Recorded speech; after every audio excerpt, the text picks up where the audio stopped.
Bien, hermanos, hermanas y amigos oyentes, Dios les siga bendiciendo. Vamos a hacer una grabación de un tema que nosotros, la palabra la hemos escuchado mucho, y la escuchamos y la escucharemos por siempre. Y es el siguiente título: la amargura, el pecado más contagioso. La amargura, el pecado más contagioso, y dice lo siguiente el autor. Hace tiempo prediqué en una iglesia donde el pastor deseaba que yo hablase con Alberto, uno de los diáconos de su congregación. 3 años antes, la esposa de Alberto había hecho abandono del hogar y se había ido con otro hombre a la ciudad capital, dejando a su marido y a sus 2 hijos.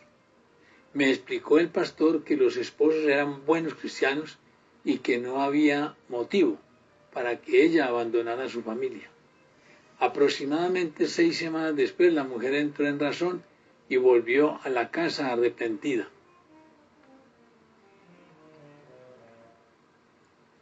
En forma inmediata pidió perdón a Alberto, a los hijos, y hasta se presentó ante la congregación para mostrar públicamente su arrepentimiento y su disposición a sujetarse a la disciplina de la iglesia. Alberto me explicó en palabras terminantes que aunque había permitido que su esposa regresara al hogar, no la había perdonado y no la perdonaría. Peor todavía, declaró que estaba dispuesto a esperar el tiempo necesario hasta que los hijos de 6 o 9 años crecieran y se hicieran mayores, para entonces vengarse de ella. Aunque había transcurrido poco tiempo desde el incidente con su esposa, ya se veían huellas de amargura en el rostro de Alberto. La amargura no se ve solamente en casos tan extremos. Conozco centenares de otros ejemplos de personas que sufrieron ofensas por cosas que parecieran triviales. Menciono solo 3.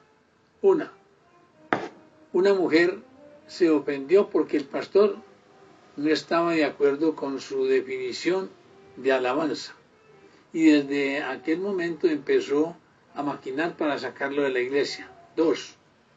Un hombre vivió amargado desde que lo pasaron por alto para un ascenso en su empleo. 3. El intercambio de cartas con una profesora de Centroamérica ilustra cuán sutil puede ser la amargura en la vida del creyente. El problema de presentación era que esta mujer se sentía sola y triste porque su hija, yerno y nieto se habían mudado a los Estados Unidos de América. En su segunda carta no utilizó la palabra sola, sino abandonada. Y en lugar de triste, surgió el término enojada.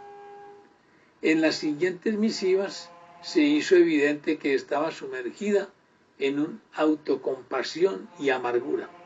No solo se sentía herida porque su hija vivía en otro país, sino además resentida porque, según ella, los otros familiares que vivían cerca no la tomaban en cuenta, después de todo lo que ella hizo por ellos. En lo personal, empecé a estudiar el tema de la amargura poco después de un grave problema que tuvimos en la iglesia a que asistimos desde hace varios años. La dificultad radicaba en una seria diferencia de filosofía de ministerio entre los diáconos y los ancianos.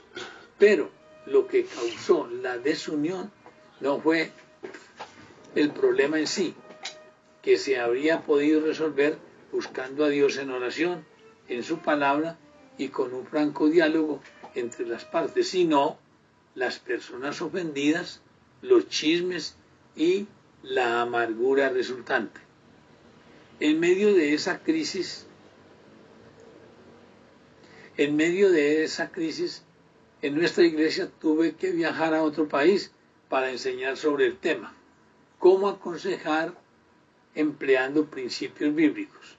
Era domingo por la mañana y esperaba que me pasaran a buscar para llevarme a la iglesia, puesto que el culto comenzaba tarde, contaba con un par de horas para descansar y prendí la televisión para escuchar la transmisión del sermón del pastor de la iglesia más grande de la ciudad. No podía creer lo que oía. Ese pastor estaba predicando sobre el tema que yo había enseñado el día anterior, el perdón.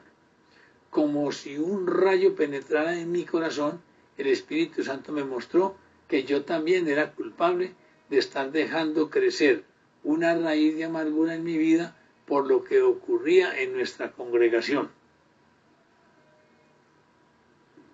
En forma inmediata me arrodillé para confesar el pecado, recibir el perdón de Dios y perdonar a los que me habían hecho daño. Qué alivio trajo a mi alma. Era como si alguien sacara un peso enorme de mis hombros.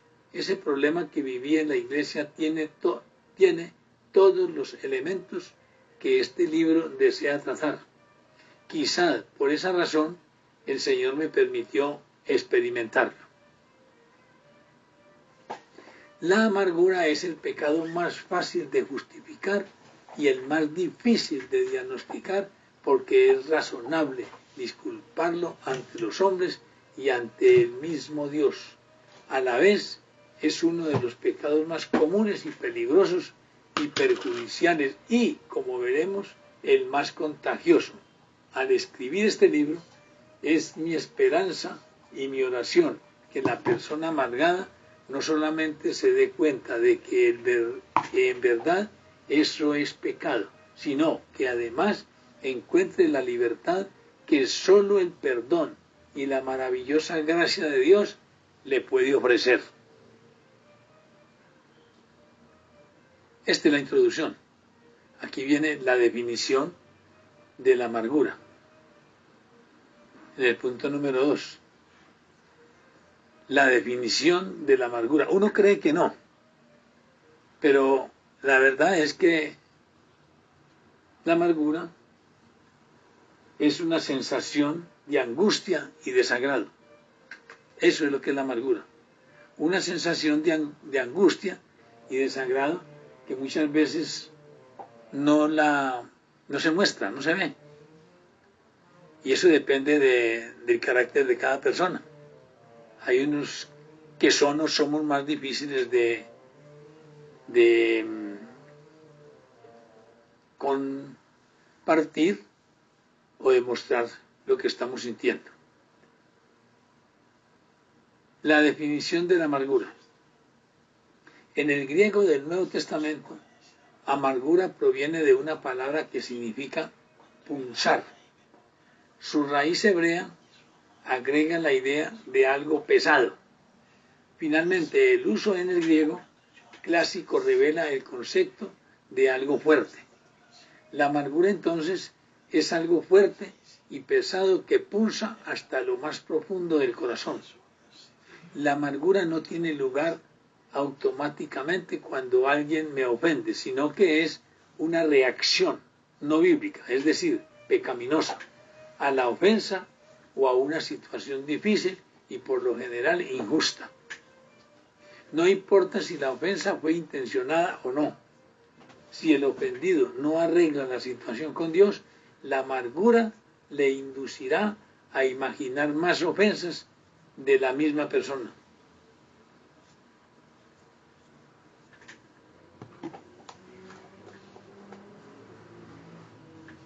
La amargura es una manera de responder que a la larga puede convertirse en norma de vida. Sus compañeros son la autocompasión, los sentimientos heridos, el enojo, el resentimiento, el rencor, la venganza, la envidia, la calumnia, los chismes, la paranoia, las maquinaciones vanas y el cinismo. La amargura es resultado de sentimientos muy profundos, quizá lo más profundo de la vida. La razón por la que es tan difícil de desarraigar es triple. Repito, la amargura es resultado de sentimientos muy profundos, quizá los más profundos de la vida. La razón por la que es tan difícil de desarraigar es triple. En primer lugar, el ofendido considera que la ofensa es culpa de otra persona, y muchas veces es cierto, y razona. Él, ella, debe venir a pedirme disculpas y arrepentirse ante Dios. Yo soy la víctima, dice la persona. El cristiano se siente culpable cuando comete un pecado. Sin embargo, no nos sentimos culpables de pecado por habernos amargado cuando alguien peca contra nosotros, pues la percepción de ser víctima eclipsa cualquier sentimiento de culpa. Por lo tanto, este pecado de amargura es muy fácil justificar. Segundo, en segundo lugar, casi nadie nos ayuda a quitar la amargura de nuestra vida. Por lo contrario, los amigos más íntimos afirman: tú tienes derecho, mira lo que te ha hecho, lo cual nos convence aún más de que estamos actuando correctamente. Y finalmente, el tercer punto: si alguien cobra suficiente valor como para decirnos: amigo, estás amargado, eso es pecado contra Dios y debes arrepentirte, da la impresión de que al consejero le falta compasión. Recuerde que el ofendido piensa que es víctima. Me pasó recientemente en un diálogo con una mujer que nunca se ha podido recuperar de un gran mal cometido por su padre. Ella lleva más de 30 años cultivando una amargura que hoy ha florecido en todo un huerto. Cuando compasivamente, Gálatas 6.1, vamos a leer Gálatas 6.1, a ver qué dice Gálatas 6.1. Gálatas 6.1 dice lo siguiente: hermanos, si alguno fuere sorprendido en alguna falta, vosotros que sois espirituales, restauradle con espíritu de mansedumbre, considerándote a ti mismo, no seas que tú también seas tentado. Le mencioné que era hora de perdonar y olvidar lo que queda atrás. Filipenses 3.13. Filipenses 3.13 dice lo siguiente: hermanos, yo mismo no pretendo haberlo ya alcanzado, pero una cosa hago, olvidando ciertamente lo que queda atrás y extendiéndome a lo que está adelante. Repito, hermanos, yo mismo no pretendo haberlo ya alcanzado, pero una cosa hago, olvidando ciertamente lo que queda atrás y extendiéndome a lo que está adelante. Me acusó de no tener compasión, peor todavía. Más tarde descubrí que se quejó a otras personas diciendo que como consejero carecía de simpatía y compasión. Hasta es posible perder la amistad de la persona amargada por haberle aconsejado que quite la amargura de su vida. Efesios 4:31. Efesios 4:31 dice lo siguiente: quítense de vosotros toda amargura, enojo, ira, gritería, maledicencia y toda malicia. Quítese de vosotros toda amargura. El siguiente ejemplo ilustra cómo la amargura puede dividir a amigos y familiares. Florencia, una joven de 21 años, pertenece a una familia que durante años ha sufrido una contienda familiar. Ella es la única que no desea culpar a los demás, ni demostrar que tiene razón, sino que anhela ver reconciliación. La pelea comenzó poco después del nacimiento de Florencia. Sobre lo que al principio fue algo insignificante, 20 años más tarde, alimentada por imaginaciones vanas, rencor y paranoia, existía una gran brecha entre dos grupos de familia. A pesar de que casi todos son cristianos, escuche bien, a pesar de que casi todos son cristianos, la lucha es más fuerte que nunca.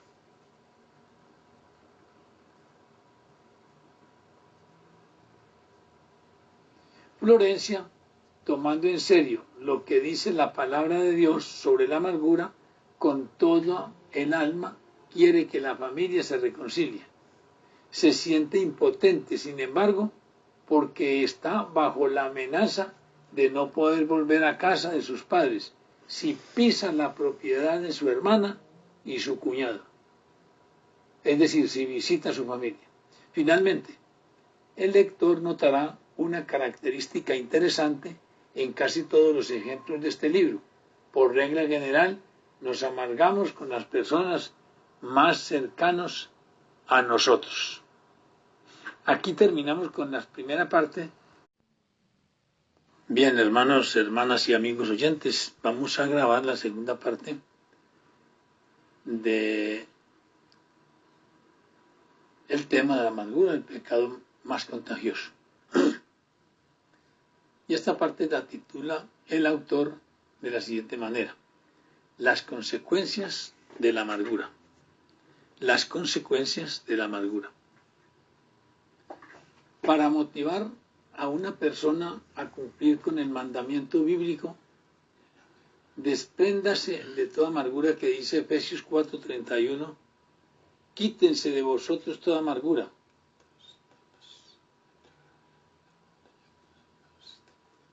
ira, gritería, maledicencia y toda malicia. Despréndase de toda amargura. Véase las múltiples consecuencias, todas negativas, de este pecado. Veamos las múltiples consecuencias, todas negativas, de este pecado. Número 1. El espíritu amargo impide que la persona entienda los verdaderos propósitos de Dios en determinadas. Job no tenía la menor idea de que por medio de su sufrimiento el carácter de Dios estaba siendo ante Satanás. Somos muy cortos de vista.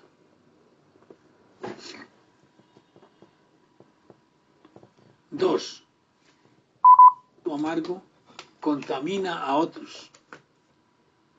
En uno de los pasajes más penetrantes de la Biblia, el autor de Hebreos exhorta: mirad bien, no sea que alguno deje de alcanzar la gracia de Dios, que brotando alguna raíz de amargura os estorbe, y por ella muchos sean contaminados. Hebreos 12:15. La amargura nunca se queda sola en casa, siempre busca amigos. Por eso es el pecado más contagioso. Si no la detenemos, puede llegar a contaminar a toda una congregación o a toda una familia. Durante la celebración de la Pascua, los israelitas comían hierbas amargas. Durante la celebración de la Pascua, los israelitas comían hierbas amargas. Cuando un huerto era invadido por estas hierbas amargas, no se lo podía limpiar simplemente cortando la parte superior de las plantas. Cada pedazo de raíz debía extraerse por completo, ya que de cada pequeña raíz aparecerían nuevos brotes. El hecho de que las raíces no se vean no significa que no existan. Allí bajo tierra germinan y se nutren, crecen y los brotes salen a la superficie y no en un solo lugar, sino en muchos. Algunas raíces silvestres son casi imposibles de controlar si al principio uno no las corta por lo sano.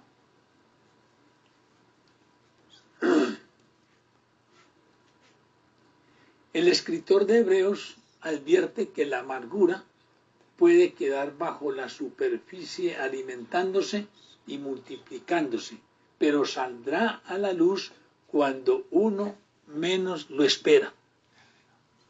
Aun cuando la persona ofendida y amargada enfrente su pecado de la manera prescrita por Dios, no necesariamente termina el problema de la contaminación.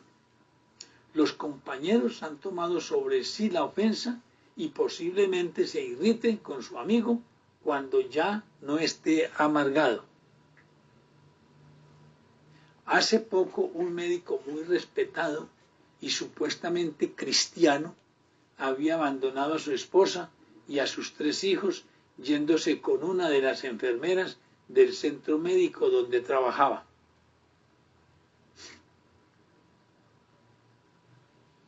Después de la sacudida inicial, entró en toda la familia la realización de que el hombre no iba a volver, puesto que era una familia muy unida. Se enojaron juntos, se entristecieron juntos, sufrieron juntos y planearon la venganza juntos hasta que sucedió algo sorprendente. La esposa Silvia perdonó de corazón a su ahora esposo y buscó el consuelo del Señor. Ella todavía tiene momentos de tristeza y de soledad, pero por la gracia de Dios no está amargada. Sin embargo, los demás familiares siguen amargados y hasta molestos con Silvia porque ella no guarda rencor. Sin embargo, los demás familiares siguen amargados y hasta molestos con Silvia porque ella no guarda rencor. Punto número 3. El espíritu de amargura hace que la persona pierda perspectiva. Nótese la condición del salmista cuando estaba amargado. Entonces era yo torpe y sin entendimiento. Era como una bestia delante de ti. Salmo 73, 21 y 22. La persona amargada toma decisiones filtradas por su profunda amargura.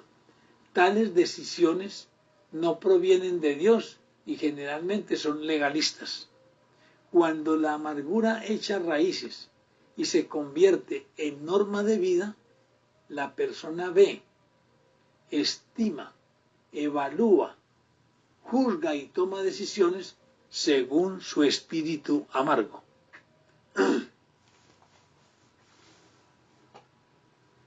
Nótese lo que pasó con Job. En su amargura culpó a Dios de favorecer los designios de los impíos. Vamos a leer Job 10.3. Job 10.3 dice lo siguiente: ¿te parece bien que oprimas, que deseches la obra de tus manos y que favorezcas los designios de los impíos? Hasta lo encontramos aborreciéndose a sí mismo. Job 9.21. Job 9.21 dice lo siguiente: si fuese íntegro, no haría caso de mí mismo, despreciaría mi vida. 10.1. Está mi alma hastiada de mi vida, daré libre curso a mi queja, hablaré con amargura de mi alma. En el afán de buscar alivio o venganza, quien está amargado invoca los nombres de otras personas y exagera o generaliza. Todo el mundo está de acuerdo. O bien, nadie quiere al pastor. Las frases todo el mundo y nadie pertenecen al léxico de la amargura. Cuando la amargura llega a ser norma de vida para una persona, ésta por lo general se vuelve paranoica e imagina que todos están en su contra. Un pastor en Brasil me confesó que tal paranoia tomó control de su vida y empezó a defenderse mentalmente de adversarios imaginarios. Cuarto, el espíritu amargo se disfraza como sabiduría o discernimiento. Es notable que Santiago emplea la palabra sabiduría en Santiago 3, 14 y 15. Vamos a leer Santiago 3, 14 y 15. 3, 14 y 15 dice lo siguiente. Pero si tenéis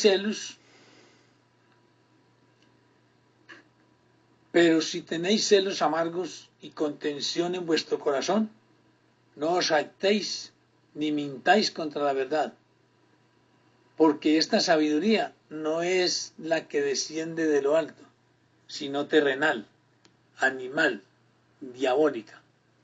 Pero si tenéis celos amargos, dice Santiago, al hablar de algunas de las actitudes más carnales de la Biblia, la amargura bien puede atraer a muchos seguidores. ¿Quién no desea escuchar un chisme candente acerca de otra persona? ¿Quién no desea escuchar un chisme candente acerca de otra persona? La causa que presentó Coré pareció justa a los oyentes, tanto que 250 príncipes renombrados de la congregación fueron engañados por sus palabras persuasivas. A pesar de que la Biblia aclara que el corazón de Coré estaba lleno de celos amargos, ni los más preparados lo notaron. 5. El espíritu amargo da lugar al diablo. Efesios 4:26 dice lo siguiente.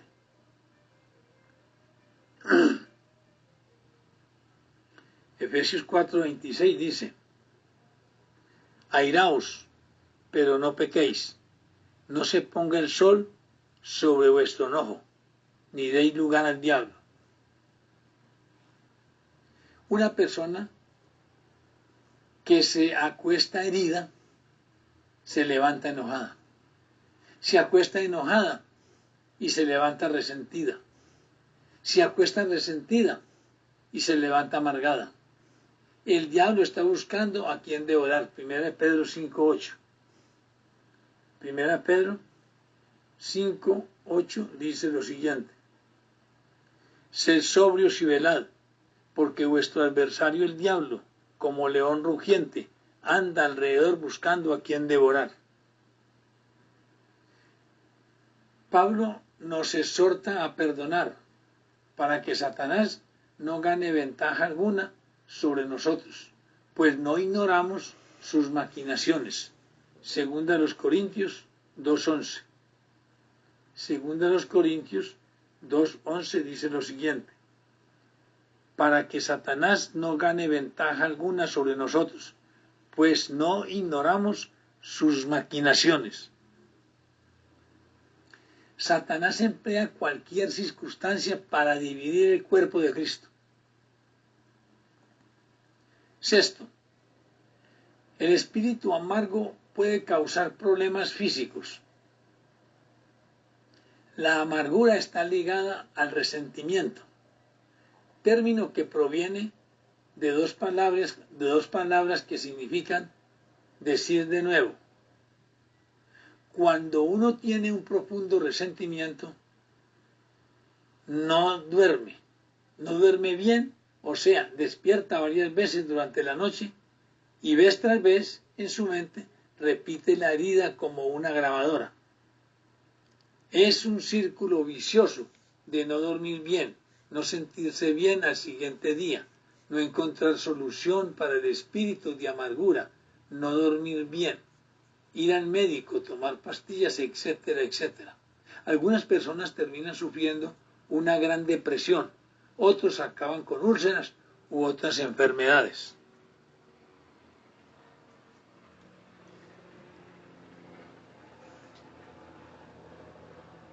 Al espíritu amargo en el séptimo y último punto.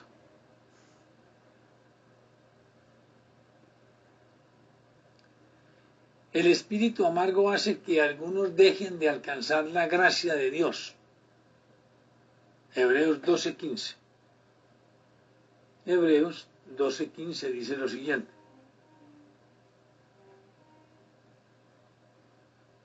12:15. Mirad bien, no sea que alguno deje de alcanzar la gracia de Dios, que brotando alguna raíz de amargura os estorbe y por ella muchos sean contaminados. En el contexto de Hebreos, los lectores estaban a punto de volver al legalismo y a no valerse de la gracia de Dios para su salvación. La persona amargada sigue la misma ruta porque la amargura implica vivir con recursos propios y no con la gracia de Dios. Tan fuerte es el deseo de vengarse que no permite que Dios, por su maravillosa gracia, obre en la situación.